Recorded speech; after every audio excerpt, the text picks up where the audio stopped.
Pronto. Então, gostaria de, mais uma vez, dar as boas-vindas a todos que estão nos assistindo, os convidados, participantes, professores também de outras instituições. Mais uma vez, agradecer ao professor Marcelo Gribler por aceitar, então, participar do nosso seminário de pesquisa. Desde já, deixo todos à vontade para questionamentos, perguntas ao final da apresentação.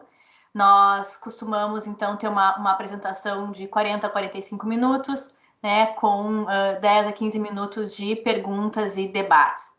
Então, agradeço a todos pela participação, peço que mantenham durante a apresentação os microfones desligados, né? Vocês podem utilizar o bate-papo para as perguntas e ao final, então, a gente abre de interação.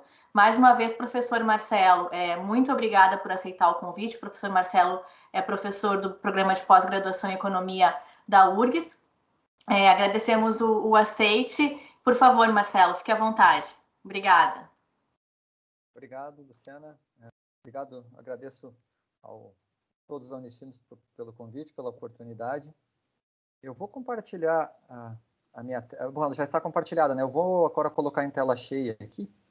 E aí, se tiver algum probleminha, vocês me avisem, porque agora eu mesmo só vou ver a minha tela aqui. Pode deixar. Bom, a ideia desse seminário é apresentar uma linha de pesquisa bem ampla e relativamente nova, se a gente considerar a teoria econômica como um todo, né? Para boa parte de vocês que eu imagino que sejam alunos, né? Alguns provavelmente já conhecem essa linha de pesquisa, mas outros, devido a esse caráter mais recente, né, dessa linha de pesquisa, talvez não tenham tanto conhecimento. E a razão pela qual eu acho importante difundir a economia política, né, que é essa linha de pesquisa no sentido moderno do termo, essa linha de pesquisa que eu vou apresentar para vocês, porque ela está sendo realmente usada, né, tanto em trabalhos empíricos quanto em trabalhos teóricos, e como a gente vai ver, explica muita coisa que a teoria econômica convencional talvez não seja o melhor termo, mas a teoria econômica mais antiga, mais estabelecida, não consegue explicar. Tá? Então, o título aqui, Quem Vigia os Vigilantes, vai ficar mais claro o que eu estou me referindo depois, mas a ideia, por enquanto, acho que eu quero que vocês tenham em mente essa segunda frase, né? Incorporando a política na teoria econômica. O nosso plano aqui é ver esses 5 tópicos, alguns com mais detalhe do que outros.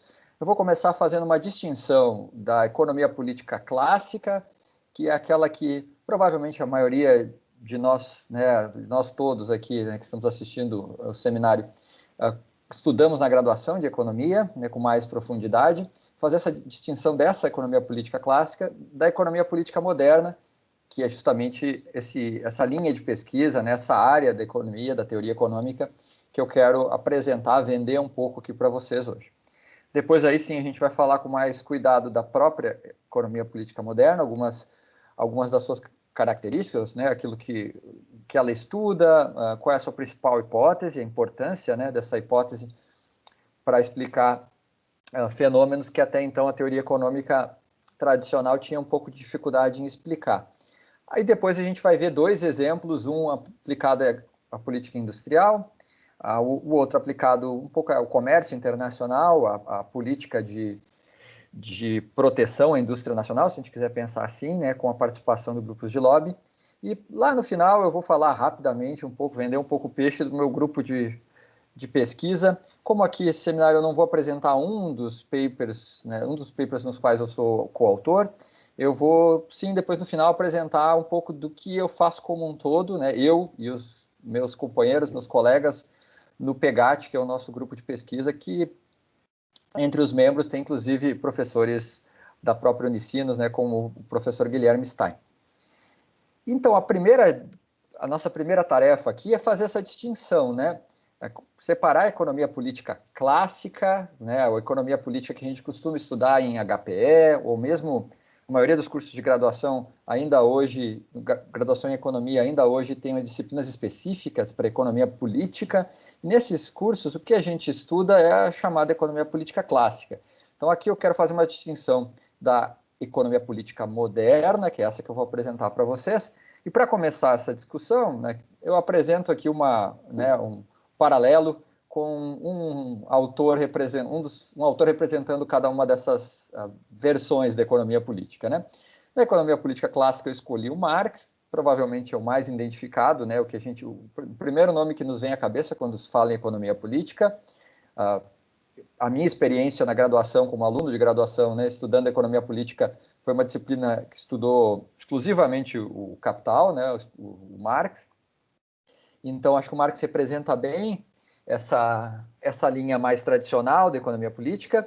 E do outro lado, eu coloquei uma foto do Daron Acemoglu, que eu imagino que seja o mais famoso dentre esses economistas que estudam economia política, embora, como a gente vai comentar mais na frente, na minha opinião, na economia política moderna é mais difícil a gente escolher, identificar os seus representantes mais destacados, assim, porque como abrange uma variedade maior de assuntos, a gente vai ter diferentes pesquisadores, né? A economia política clássica, como a gente consegue ver aqui agora, fazendo um paralelo com os livros que representam cada uma das áreas, né?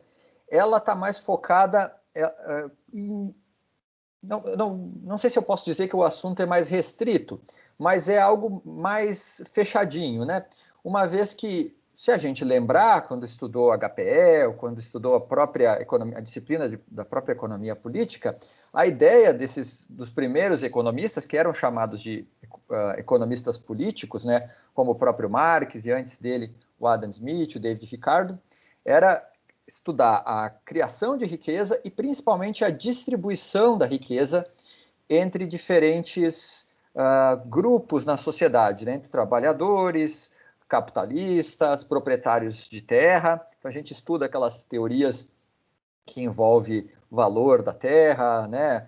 E por aí vai. E todos esses modelos, enfim, essas teorias, no final das contas, elas estão querendo explicar, primeiro, claro, como a riqueza é produzida, né? O Adam Smith explora isso bastante no livro Na Riqueza das Nações, né? No livro inaugural da economia, como a gente aprende, mas principalmente como a riqueza é dividida, né, entre esses grupos diferentes da sociedade. Aí, por isso, aqui eu trago o Capital e antes a foto do Marx, porque o Marx realmente é o maior expoente dessa discussão com relação à divisão da riqueza na sociedade, né? A oposição entre grupos, certo?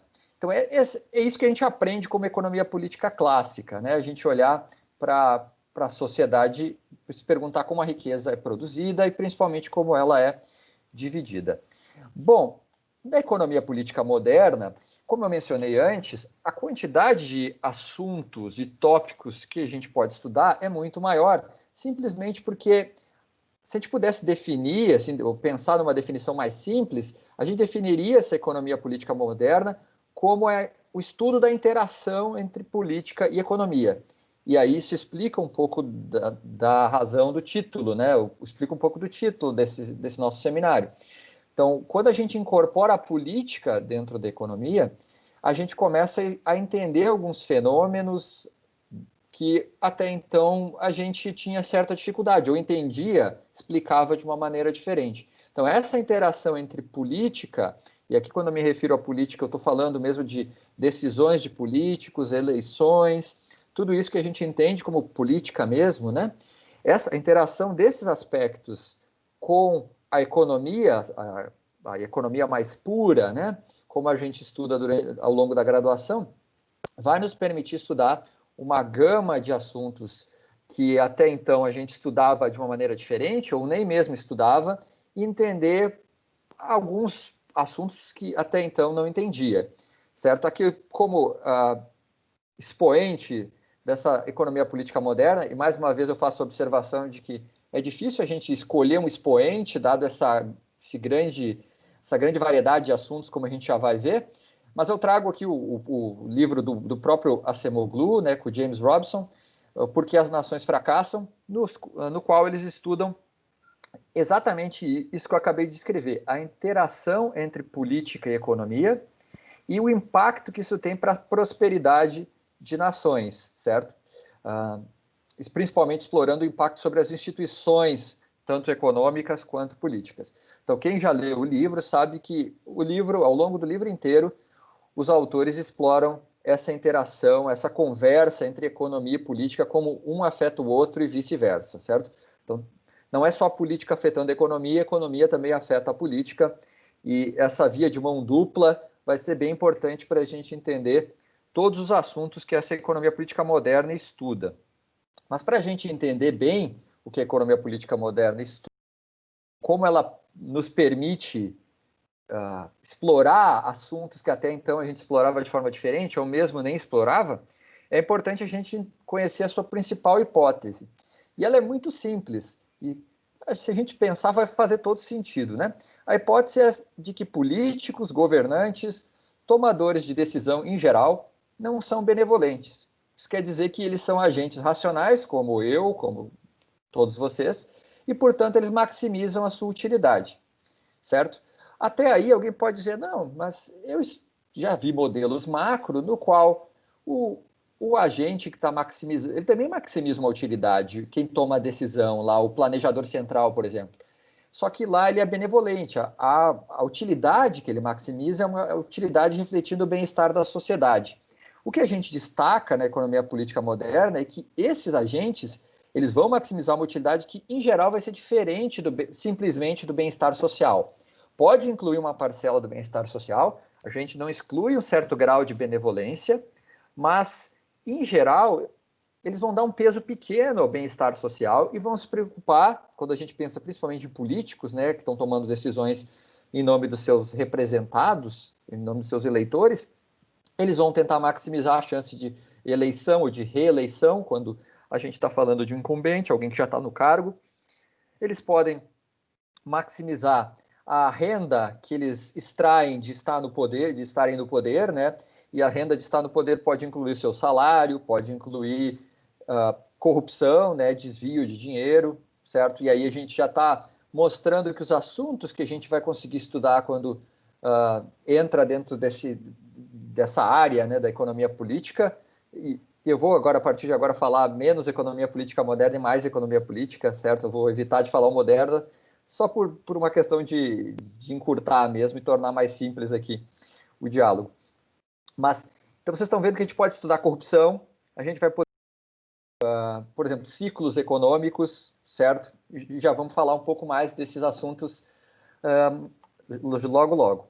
E, claro, a gente pode imaginar que indivíduos têm ideologia também, né? Então, quando a gente elege um representante, um governante, um político qualquer, esse governante vai, de certa forma, representar talvez as preferências ou a ideologia dos seus eleitores, mas ele próprio tem a sua ideologia. Isso pode fazer com que ele se afaste da ideologia daqueles que o elegeram, certo? De toda forma, independente se a gente está falando de maximizar a chance de reeleição, de maximizar o office rent, né, aquilo que ele extrai de renda, de riqueza quando está no poder, ou de implementar a sua ideologia, e a gente pode pensar em outros objetivos, o fato é que tudo isso nos afasta da teoria econômica tradicional, certo? Porque quando a gente lembra uns modelos de, por exemplo, tributação ótima, modelos de economia positiva em geral, né?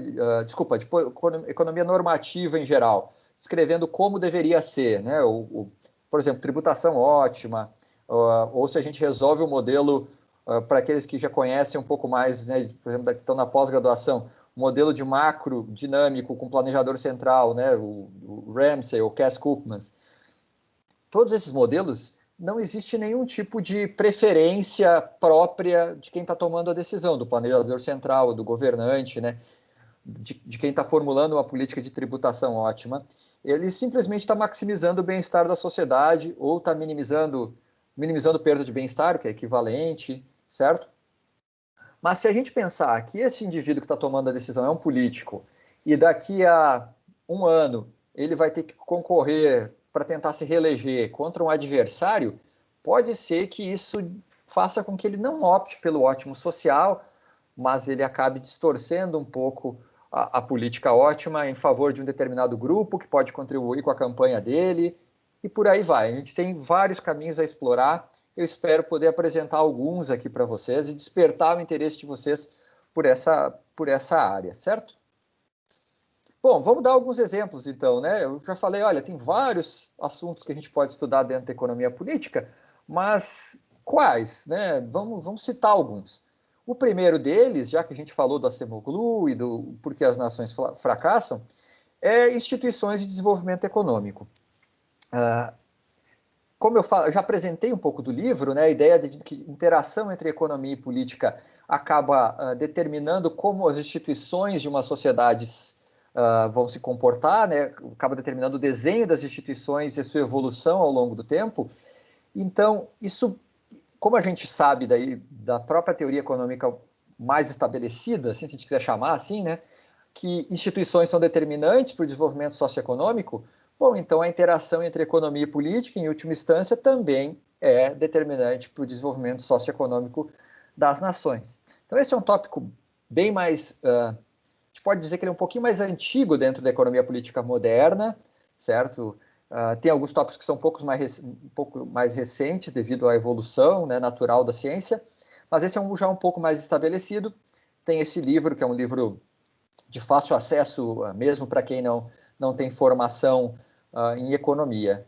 Tá? E aqui a gente pode pensar em vários outros trabalhos, tem trabalhos empíricos mesmo, associando estimando, né, qual o grau de interação entre política e economia e, consequentemente, o impacto na formação de instituições.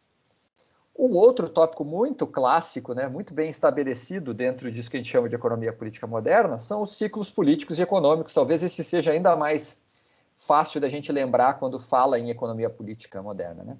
Aqui a ideia é muito simples, a ideia é de que políticos, em geral, querem se reeleger, políticos eleitos, né, um incumbente, um prefeito, um governador, um presidente, e quando a eleição se aproxima, ele pode utilizar as ferramentas que estão à sua disposição, inclusive o próprio orçamento o próprio orçamento do estado, do município, enfim, do país que ele dirige, para tentar se reeleger. Então ele vai, por exemplo, implementar políticas fiscais que incentivem o gasto, políticas monetárias talvez mais expansionistas, para passar para a população a impressão de que ele é o melhor governante, está provendo mais bens públicos, certo?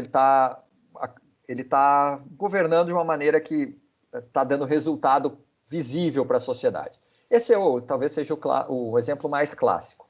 Mas ele pode utilizar de outras ferramentas, né? Como esse cartoon aqui mostra, o americano está falando para o cidadão das Ilhas Caimã que, bom, dá para comprar votos, entre aspas, né? Com políticas de bem-estar social, né? Ao invés de simplesmente comprar votos com cestas de frutas, enfim, como supostamente aqui o político das Ilhas Caimã faz. Então, no fundo, aqui a gente está dizendo, olha, ciclos políticos e econômicos têm um aspecto relevante no sentido de que o político do poder, ele pode, de certa forma, utilizar aquilo que está à sua disposição para afetar a percepção que a população tem sobre o seu desempenho. Tá? Um outro tópico que eu particularmente acho muito interessante, exploro bastante no curso de Economia Política que eu dou na pós, esse tópico, é o tópico que diz respeito à seleção e perpetuação de maus políticos, certo? Por exemplo, a pergunta por que eleitores sistematicamente elegem políticos de baixa qualidade, sejam eles incompetentes e desonestos, é uma pergunta que a gente pode buscar algum tipo de resposta diferente daquelas que o senso comum nos trazem dentro da ciência da economia política moderna, né? Isso é particularmente verdadeiro para nós brasileiros, né? A gente enfrenta esse paradoxo acho que frequentemente. E uma das explicações, para não deixar aqui sem resposta essa pergunta, uma das hipóteses que a economia política explora é justamente o incentivo que os indivíduos têm em se tornarem políticos.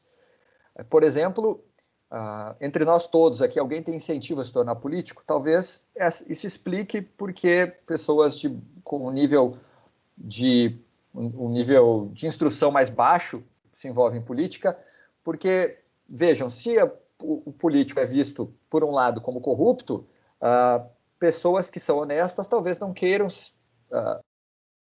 na política para não parecer desonesto ou corrupto, afinal de contas, ele entraria e faria parte de um grupo que é visto como corrupto. Então, resumindo, existe um mecanismo aqui de autosseleção que pode ser uma autosseleção adversa, né? Somente aqueles que são mais incompetentes ou mais desonestos acabam se interessando pela política. E como superar essa armadilha, né?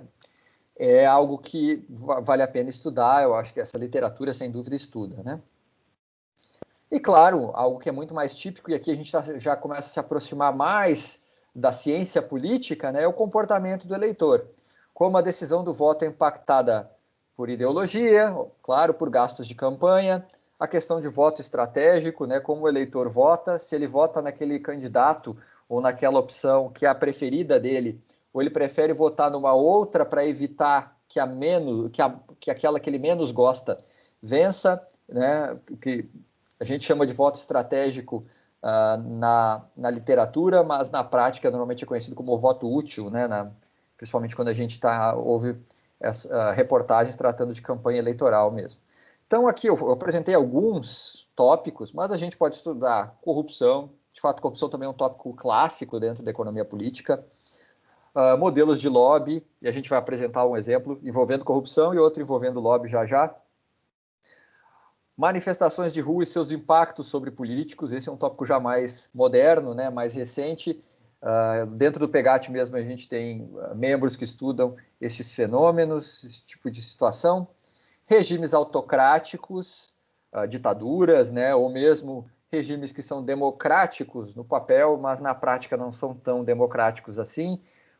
O que isso faz com que como o modelo se afasta, né, daquela literatura tradicional de democracia, porque toda a economia política, nesse sentido que a gente está apresentando aqui, se desenvolveu muito, como é natural dentro da ciência econômica, né, dada a importância né, desses players, mas se desenvolveu muito nos Estados Unidos e na Europa, que tem democracias já bem estabelecidas. Então, os modelos são normalmente para democracias. Para regimes autocráticos ou para democracias com não tão funcionais assim, a gente precisa mudar muitas hipóteses, e essa é uma área, um ramo dessa literatura muito legal. O próprio Acemoglu aí tem bastante coisa tratando de regimes autocráticos. E outro assunto bem recente, cada vez mais importante, é o papel da mídia afetando tanto o comportamento dos eleitores quanto dos próprios políticos, dos próprios candidatos. Eu vou agora apresentar dois exemplos que eu espero que deixe claro que para a gente como a inclusão da hipótese de economia política de que os indivíduos de fato, né, os tomadores de decisão, né, os nossos representantes de fato são pessoas como a gente, portanto eles têm as próprias agendas, as próprias preferências e as suas preferências podem não estar alinhadas com as preferências da sociedade como um todo, como essa inclusão, a inclusão dessa hipótese faz com que a gente identifique fenômenos, efeitos que até então não identificaria, né, se recorresse só à teoria econômica mais estabelecida. Então, o paper que eu vou usar aqui como referência para esse primeiro exemplo é esse do Economic Journal, do Hades e do Rafael Tella, se não me engano, acho que é Rafael, o primeiro nome dele, que trata de campeões nacionais de corrupção, que, embora seja de 97, é bem recente aqui para o caso brasileiro, né? A gente teve uma política de campeões nacionais bem recente. Então, quais são as hipóteses do modelo? Bom, eles partem da seguinte hipótese. Eles não se perguntam se política industrial deve ou não deve ser implementada. Eles supõem, suponha que política industrial deva ser implementada em um determinado país, tá? E imagine que ela realmente promove o investimento, por razões que a gente pode discutir aqui, mas acho que não vem muito ao caso. Por exemplo, ela pode aumentar o efeito transbordamento entre diferentes setores, certo? Pode aumentar a produtividade de um determinado setor, enfim. Mas a gente está assumindo aqui que política industrial realmente é efetiva e possui um efeito direto no aumento do investimento. Agora, o que é novidade aqui, né, e uma hipótese deles, e como a gente vai ver, eles testam depois empiricamente também, é que política industrial, além de aumentar o investimento, aumenta também a corrupção. Tá? Então tem um efeito indireto aqui através da corrupção. Por exemplo, né, a gente conhece a história dos campeões nacionais, mas se coloca, né, para entender bem, a gente pode se colocar no papel do governante que tem que determinar quem são os campeões nacionais. Qual é o critério que ele vai utilizar, certo? E, bom, ele está sujeito à corrupção aqui, porque os candidatos a campeões nacionais podem tentar corromper o governante, enfim, ou o oficial aqui, o membro do governo que vai decidir quem vai receber subsídio e quem não vai receber, tá? Então isso a gente vai tomar como verdade. Política industrial promove investimento, mas também promove corrupção, tá? E corrupção afeta negativamente investimentos, certo? A gente pode pensar que firmas num ambiente de corrupção, como esse que eu acabei de descrever, né, dos campeões nacionais, elas podem, ao invés de direcionar recursos para atividades produtivas, podem direcionar recursos para atividade de lobby, afastando esses recursos daquilo que é o fim da firma, né, que é a produção. Isso gera ineficiência, afeta o investimento de forma negativa. E se a gente pensar numa figura mais ampla, mais macro, né, investimento estrangeiro direto, em geral, e tem várias evidências empíricas para isso, acaba se afastando de países com altos índices de corrupção. Então vejam que o que a gente tem aqui, então isso é a teoria, né, eu já vou apresentar os resultados empíricos, é que o efeito total da política industrial no investimento é ambíguo, porque ele envolve um efeito direto, aquele que eu descrevi como positivo, né? Então, a política industrial, de fato, pode, né, aumenta a produtividade, de certa forma, gera externalidade, algum tipo de transbordamento dos setores e aumenta o investimento dessas firmas. Mas tem um outro efeito, um efeito indireto, que é o efeito da corrupção. A política industrial favorece a corrupção e corrupção, por sua vez, diminui o investimento. Então, qual dos dois efeitos aqui vai dominar, né, vai ser maior? Dependendo de qual deles for o maior, a gente vai ter um efeito positivo ou negativo lá no final, quando olhar para o efeito final líquido da política industrial sobre investimento. Tá? O que os autores fizeram? Eles partiram desse modelo teórico deles e testaram para ver se fazia sentido, se realmente a teoria deles bate com os dados. Né? O primeiro resultado é um resultado corroborando a hipótese deles. Qual a hipótese?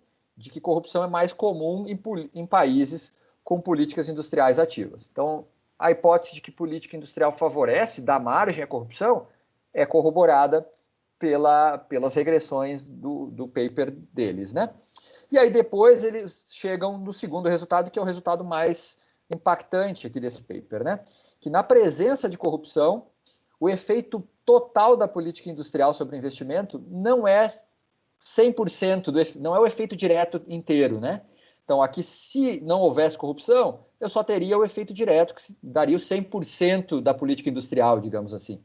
Na verdade, a corrupção rouba parte, entre aspas, né, parte do efeito da política industrial sobre o investimento, sendo que o efeito líquido final acaba sendo entre 56% e 85% do efeito direto.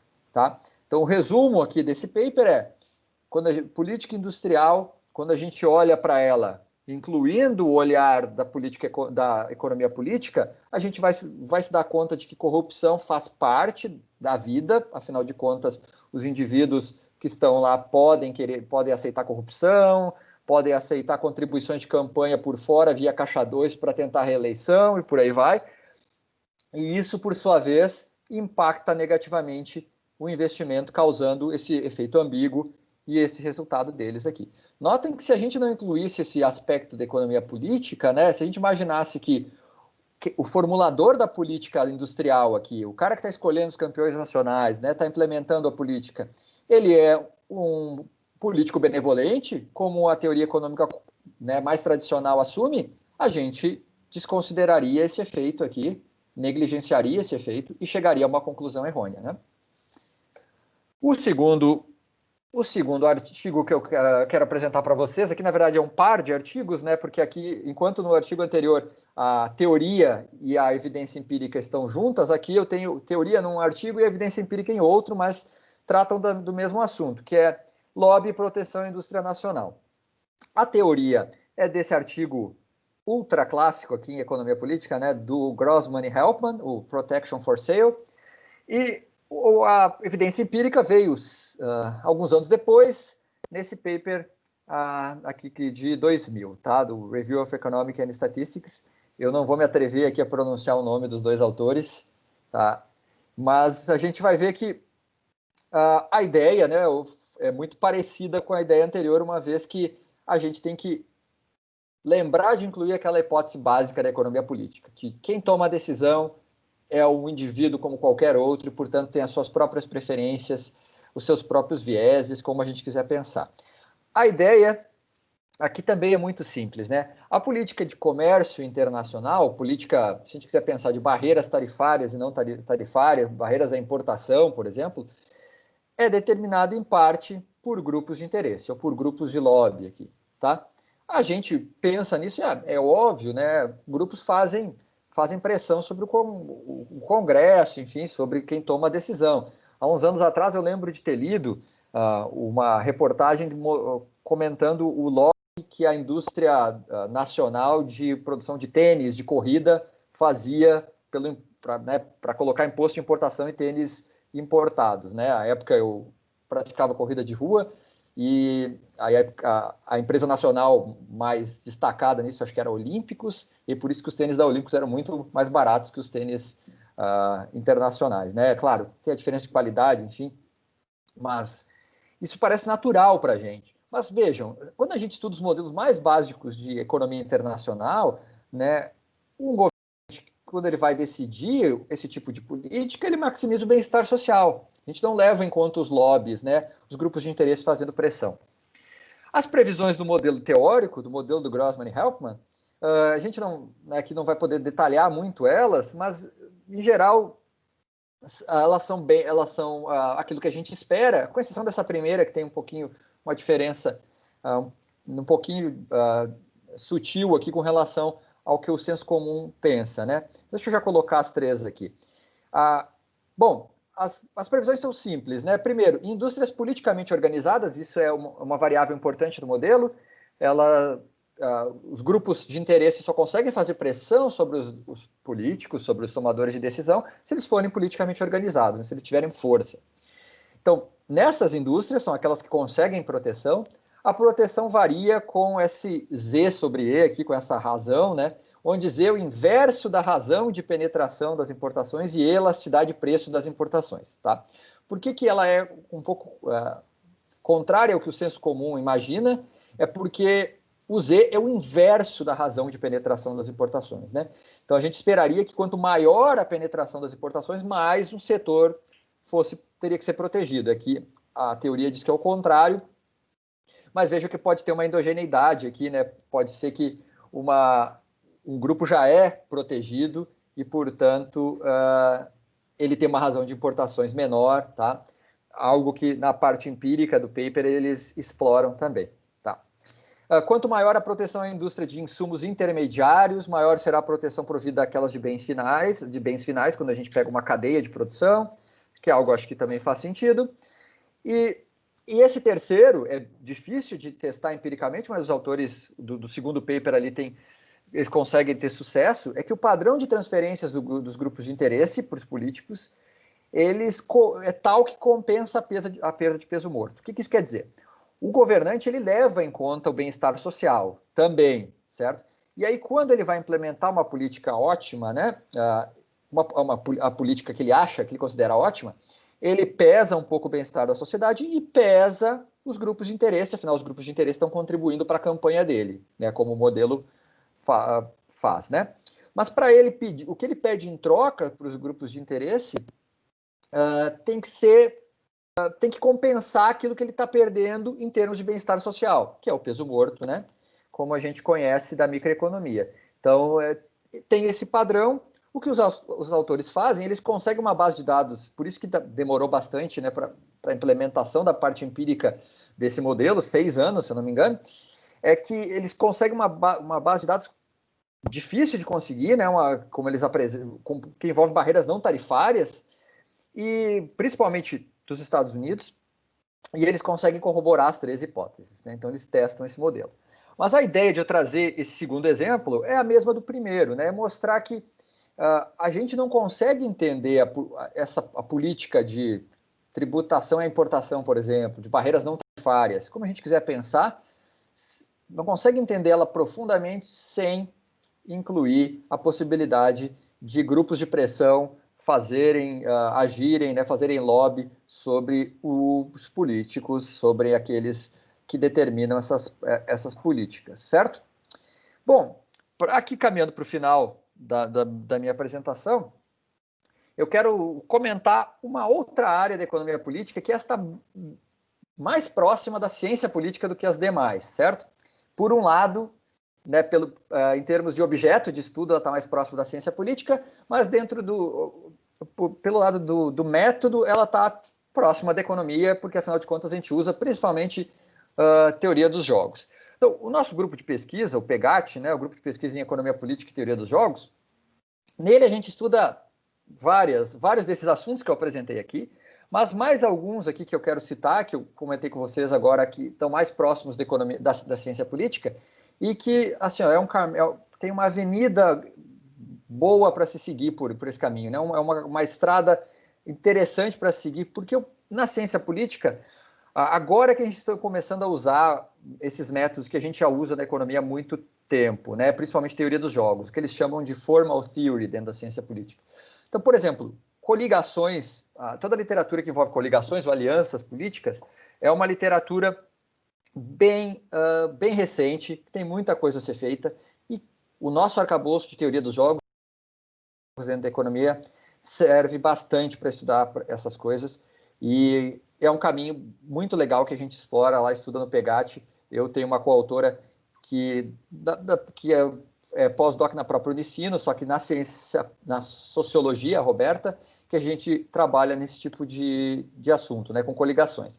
Disciplina partidária, né, com que frequência um político vota de acordo com a indicação do líder do seu partido, por exemplo, um deputado, e o que determina se ele é mais ou menos disciplinado. Vejam que aí a gente pode incluir a microeconomia para entender o comportamento individual do deputado, e é uma outra área legal que a gente explora, manifestações de rua e seus impactos sobre os políticos, certo? Os políticos mudam o seu comportamento quando ocorrem manifestações importantes, como aquelas de junho e julho de 2013, por exemplo. Esses assuntos que a gente explora no PEGAT. A gente tem membros que são alunos de graduação, da própria URGS, alunos de mestrado, doutorado, e, como eu mencionei, tem pesquisadores da URGS, da Unicinos, o professor Guilherme Stein, a Roberta, certo? Eu cito 2 das publicações como exemplo dos assuntos que a gente estuda.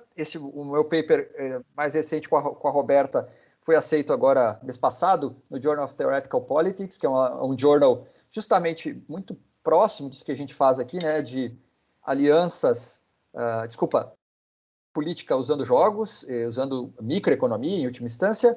E esse paper meu também com o Alexandre, um aluno de graduação, que saiu na última edição da RBE, no qual aí sim a gente estuda um pouquinho mais de economia política, envolvendo agora instituições, mas também o comportamento de eleitores e os políticos tendo o poder de usar as políticas anticorrupção para sinalizar que são honestos, certo? Bom, eu espero não ter corrido muito. Eu confesso que eu não controlei o tempo com precisão aqui, certo? Porque eu com a tela maximizada. Aqui tem um link para o grupo de pesquisa, para o PEGAT, meu e-mail. Eu estou à disposição para dúvidas. Eu não sei como é que foi com o tempo, então estou à disposição. Olá, Marcelo. Mais uma vez, muito obrigada. Obrigada pelo teu esforço também, né? Justamente em apresentar esse tema, relacionando a economia política, né, com questões vinculadas tanto à política industrial, né, quanto proteção da indústria, né, quanto aos modelos de internacional. Então, te agradeço mais uma vez e gostaria de abrir, então, esse espaço para as perguntas, os questionamentos. O Teams tem um recurso de levantar a mão, então a gente pode organizar, né, a interação a partir dele. Gostaria de iniciar, então, a professora Angélica, acho que tem um questionamento, tá? E para o final, então, eu tenho uma pergunta, mas deixo para a sequência. Obrigada, Marcelo. Obrigada, Luciana. Marcelo, parabéns pela tua apresentação. Muito importante trazer essa modernidade da economia política, ela é tão importante para o nosso curso de economia, mas também para outros cursos onde nós ministramos disciplinas de economia política e, de alguma forma, nós ficamos um pouco presos, reféns dessa economia política mais tradicional. Então, muito interessante a tua apresentação. Na verdade, não é um questionamento, é uma dica, uma sugestão, se tu pudesses me dar. Eu tenho vários alunos que têm tido interesse em pesquisar movimentos sociais urbanos, mas a gente naturalmente tem mais contato com referências bibliográficas que vêm mais das ciências sociais, que se debruçaram mais sobre essa temática ao longo das últimas décadas. Hoje, trabalhando especificamente com movimentos sociais urbanos, quem tu tem percebido que poderia nos auxiliar no campo teórico? Obrigada. Obrigado, Angélica. Então, eu confesso que de movimentos sociais propriamente ditos, eu não conheço. O que a gente estuda são mais realmente esses, quando o movimento social, digamos, se manifesta, né? Então, uma literatura que envolve protestos ou manifestações de rua, aí sim tem uma literatura principalmente empírica, que é bem interessante. Depois eu posso te mandar, tem um paper que é bem legal, que estima o efeito das manifestações nos Estados Unidos do Tea Party, né? Aquele grupo que se identifica com o Partido Republicano, né? Mais de direita, e o impacto que isso tem no comportamento dos políticos que estão no poder, no comportamento das eleições seguintes. E esse, como é um paper já bem, de certa forma, bem clássico, assim, nessa área, né, específica, é possível que a partir daí tu consiga encontrar uma literatura mais próxima, daí, talvez, desse tópico, né? O Eduardo, que está presente aqui, meu aluno de mestrado, está estudando as manifestações aí mais para o Brasil mesmo, mas são aquelas manifestações que eu mencionei antes, as de junho e julho de 2013, que eu acho que não tem nenhum movimento social identificado, né? Porque eram vários grupos, mas talvez o Eduardo também tenha alguma... eu acho que eu vi que ele está com a mãozinha levantada, ele também depois pode, talvez, lembrar de alguma outra referência que eu tenha esquecido. Perfeito, Marcelo. Obrigada. Eu te mando um e-mail e aí a gente fica em contato contigo, com o Eduardo depois, tá bom? Certo. Obrigada. De nada. Muito obrigada, Angélica. Passo a palavra, então, para o Eduardo. Seja bem-vindo, Eduardo. Muito prazer. Olá, tudo bem? Não sei se está dando para me ouvir, tudo certo? Tudo certo. Tá, ok. Sobre as manifestações, acho que foi a Angélica que perguntou, agora esqueci quem perguntou, mas tem esse paper que o professor comentou, que analisa o Tea Party, que o autor é o Mandelstam e tem outros autores junto com ele. Tem recentemente, agora em 2020, que é da autora La Gause, que ela avalia se os protestos de movimentos mais, digamos, de classe baixa impactam mais no comportamento do deputado, dos políticos, etc. Ou se movimentos de classes mais altas não têm tanto impacto, e analisa-se qual dos dois seriam mais impactantes quando vão protestar. Porque, a princípio, um tem um custo de oportunidade maior, o outro não, e ele faz essa relação entre os dois. Mas a minha pergunta, mais uma curiosidade mesmo, recentemente eu estava vendo uma questão sobre a seleção positiva que existe na política. Eu li um paper da Suécia, em que lá existe uma seleção positiva ou seja, os políticos eles são bem selecionados, eles têm uma competência geralmente melhor do que a população em geral.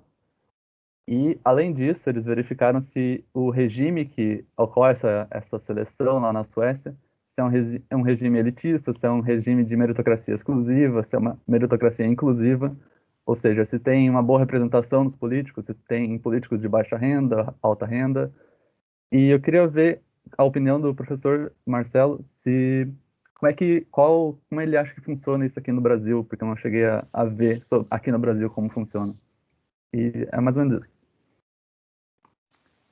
Obrigado, Eduardo. Então, primeiro, com relação à literatura, né, que estuda justamente esses mecanismos de seleção de políticos, me parece que o contexto faz diferença. Então, os países escandinavos, né, por exemplo, a Suécia, eu acho que o paper que eu li realmente era da Suécia, mas eu imagino que vale a mesma coisa para a Noruega, para a Dinamarca, enfim. O efeito parece ser bem diferente do que ocorre em outros países, principalmente, eu acho que o grosso da literatura nisso estuda bastante a Itália, né, que é um país assim, mais próximo do Brasil, assim, nessa dinâmica da política, né, envolve um caso de corrupção, enfim. Então parece que existe uma seleção positiva em ambientes como esses da Escandinávia e negativa ou adversa em outros ambientes. E a razão, na minha opinião, né, daí a gente recorre um pouco à teoria, né? Tem um paper que, bom, quem conhece, porque já estudou na disciplina de economia política, mas para todos aqui, um paper já meio seminal nessa área, que é o Bad Politicians, que é um paper teórico que estuda justamente essa seleção ou autoseleção de indivíduos ingressando na política, no qual eles apresentam que existe um path dependence, né? uma retroalimentação disso. Então, me parece que uma vez que tu comece bem, por exemplo, na Suécia, uma vez que tu comece com indivíduos, e aí pode ser que as regras do jogo façam com que que esse começo né, atraia bons candidatos, né, em termos de honestidade, de instrução, de competência. Parece que isso cria esses candidatos, uma vez eleitos, vão poder definir as regras para os próximos, e eles têm interesse que continuem a ter uma boa imagem da política, eles têm interesse em trabalhar no futuro com outros candidatos competentes, bem instruídos, honestos, e aí acaba criando um círculo virtuoso. Quando se começa mal, que é o que o Bad Politicians, né, esse paper teórico explora, o que acontece é que a gente coloca no poder pessoas incompetentes ou desonestas, e elas têm incentivos a mexerem nas instituições, nas regras, para atrair pessoas incompetentes, desonestas, ou para elas mesmas se perpetuarem, elas como incompetentes e desonestas. Então, me parece que tem um pouco de path dependency aí, sabe? Tem uma literatura que é relacionada com essa, que não é exatamente essa, que mostra, e também reforça isso que eu acabei de falar, que mostra que na Escandinávia, as pessoas que se interessam mais pelo serviço público, em geral, em experimentos, mostram maiores índices de honestidade, né? Quando comparado, por exemplo, com Índia, com outros contextos onde as pessoas que querem ir para o serviço público, em geral, têm um índice maior de desonestidade. Então, o meu palpite é que o contexto é importante nesse aspecto e tem esse path dependency aí, que é muito parecido com o argumento aí mais geral que, por exemplo, o Acemoglu e o Robinson desenvolvem no livro deles, Porque as Nações Fracassam, né?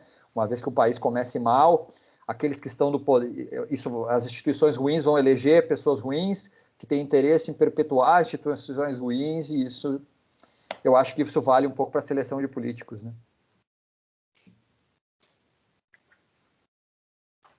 Show, perfeito. Muito obrigado, professor. Muito obrigada, Eduardo. Não sei se mais alguém tem algum questionamento, alguma colocação.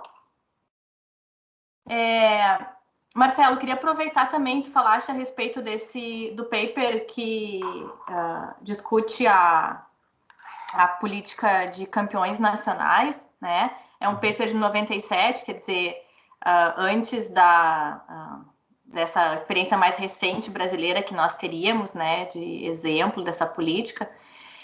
Se já existe, como eu não tenho tanta familiaridade com essa discussão de política industrial especificamente, né, se já existe algum tipo de exercício semelhante, né, parecido para o Brasil, especialmente em relação à quantificação, né, magnitude do efeito, como os autores propuseram no texto de 97.